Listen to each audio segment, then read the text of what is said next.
আসসালামু আলাইকুম।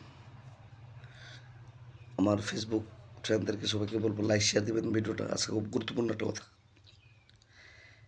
এনসিপি যে একটা দল আছে না, লিখে রাখেন এবং টাইমলাইনে আমার ভবিষ্যৎবাণীটা শাহসাদ হুমায়ুন ভান্ডারী আখাউড়া ব্রাহ্মণবাড়িয়া লিখে রাখেন। এনসিপি যে দলটা আছে না, তারা বাম্পার ফলন ফসাইছে, তারা কাম বানাইছে, তারা কাম বাড়ি দিলাইছে।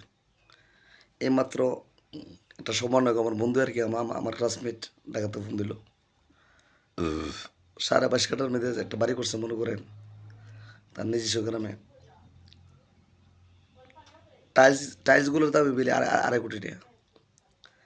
তাহলে সবজির সমন্বয়ক যেটি আছে, মোটা অঙ্কের একটা টাকা। আপনারা কি জানেন বিপি নূর কিন্তু আওয়ামী লীগের ছিল, শেখ হাসিনার মা ডাকছিল, এই ইউটিউবে সার্চ দেন, সবটি কিন্তু আওয়ামী লীগের। তো হ্যাঁ, নিজের স্বার্থের জন্য এটা চাল করে বাংলাদেশের সবটি টাকা পয়সা লুটটা ফাইটটা যখন ইলেকশনটা হবে, ইলেকশনের আগের দিন, ইলেকশন চলতে থাকবো, এর আগের দিন তারা দেশ থেকে বেঁকে যাবো।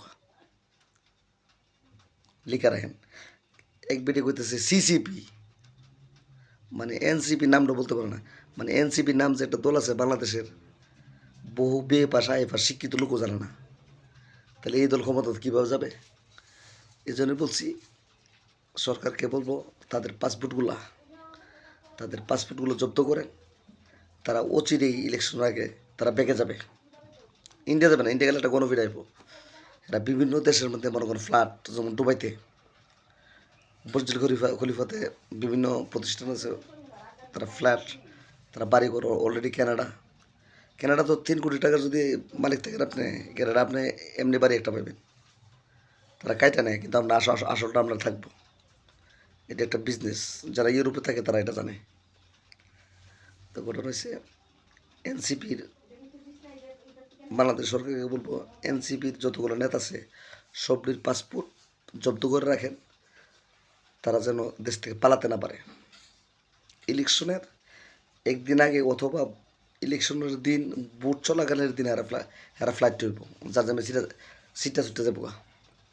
এই জন্য আগেই এনসিপির সমন্বয়ক যারা আছেন সবটির পাসপোর্ট জব্দ করুন। আপনাদের দেশের জন্য ভালো হবে, আপনাদের জন্য ভালো হবে।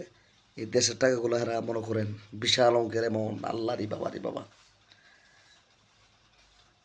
17 ট্রিলিয়ন কোটি ডলার টাকা তার এই 1 বছর চুষালেছে। চিন্তা করে দেখেন। তাহলে শেখ হাসিনাও ভালো ছিল। সবাইকে ধন্যবাদ।